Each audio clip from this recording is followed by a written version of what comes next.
Aujourd'hui, nous allons étudier la grossesse extra-utérine, appelée aussi GEU, à partir de cette fiche de cours. La grossesse extra-utérine est une urgence fréquente en gynécologie obstétrique car elle peut mettre en danger la vie de la patiente en cas de rupture et d'hémorragie interne. Tout d'abord, commençons par la définition. La grossesse extra-utérine correspond à la nidation de l'œuf fécondé en dehors de la cavité utérine. Normalement, après la fécondation dans la trompe, l'œuf migre vers l'utérus pour s'implanter dans l'endomètre. Mais dans la GEU, cette migration est perturbée. L'œuf reste bloqué et s'implante dans un autre endroit, le plus souvent dans la trompe utérine. La GEU représente une véritable urgence médico-chirurgicale. Pourquoi? Parce que la croissance de l'embryon dans la trompe provoque progressivement une distension de la paroi tubaire. Cette distension peut évoluer vers une rupture de la trompe avec hémorragie intra-abdominale grave. La grossesse extra-utérine est donc une cause importante de mortalité maternelle au premier trimestre de grossesse. Passons maintenant à la physiopathologie. Dans la majorité des cas, la grossesse extra-utérine est localisée dans la trompe. La localisation la plus fréquente est la région ampulaire, qui représente environ 64% des cas. Ensuite vient la localisation isthmique avec environ 25% des cas. Plus rarement, la grossesse peut être ovarienne, interstitielle ou abdominale. Le mécanisme principal est un défaut de migration de l'œuf fécondé. Normalement, les cils tubaires et les contractions de la trompe permettent le déplacement de l'œuf vers l'utérus. Mais lorsqu'il existe une altération de la trompe, l'œuf reste bloqué et s'implante localement. Cette implantation entraîne une invasion progressive de la paroi tubaire par le trophoblaste. Ensuite, il se produit une érosion vasculaire pouvant provoquer un saignement puis une rupture tubaire. Voyons maintenant les facteurs de risque. Le principal facteur de risque est l'infection génitale haute, notamment les salpingites à chlamydia. Ces infections abîment les trompes et détruisent les cils tubaires, ce qui perturbe le transport de l'œuf. Le tabac est également un facteur important. La nicotine diminue la motilité tubaire et altère le fonctionnement des cils. Les femmes fumeuses ont donc un risque plus élevé de grossesse extra-utérine. Les antécédents de GEU augmentent aussi fortement le risque de récidive. Une patiente ayant déjà présenté une GEU doit être surveillée attentivement lors des grossesses suivantes. La fécondation in vitro constitue également un facteur favorisant. Même si la grossesse est obtenue médicalement, il existe toujours un risque d'implantation anormale.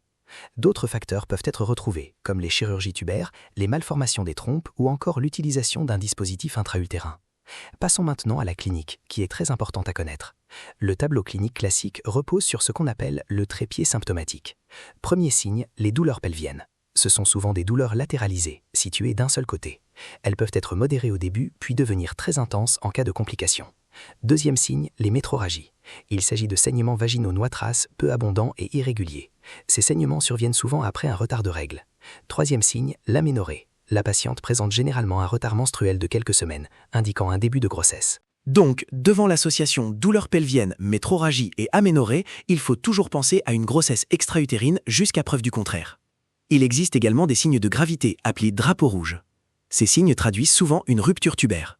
La patiente peut présenter un état de choc avec hypotension, tachycardie, pâleur et malaise. Il peut aussi exister un hémopéritoine, c'est-à-dire une accumulation de sang dans la cavité abdominale. Certaines patientes présentent des douleurs scapulaires. Ces douleurs sont dues à une irritation du diaphragme par le sang intra-abdominal. En cas de rupture, la douleur devient brutale et intense. La situation devient alors une urgence chirurgicale immédiate.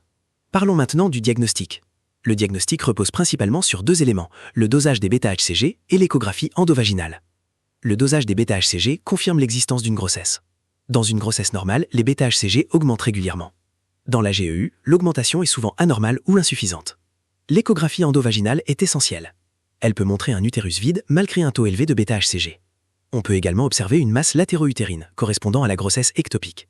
Parfois, on retrouve un épanchement liquidien dans le pelvis, signe d'hémorragie. Le diagnostic doit être rapide afin d'éviter les complications graves. Passons maintenant au traitement. Le choix du traitement dépend de l'état clinique de la patiente, du taux de β-HCG et de la présence ou non d'une rupture. Chez une patiente stable, sans signe de gravité, avec une GEU non rompue et un taux modéré de β-HCG, un traitement médical peut être proposé. Le médicament utilisé est le méthotrexate, appelé aussi MTX. Le méthotrexate bloque la multiplication des cellules trophoblastiques et permet l'arrêt de l'évolution de la grossesse. Après l'injection, une surveillance biologique des β-HCG est nécessaire jusqu'à leur négativation complète. Si la patiente présente une rupture tubaire ou une instabilité hémodynamique, le traitement devient chirurgical.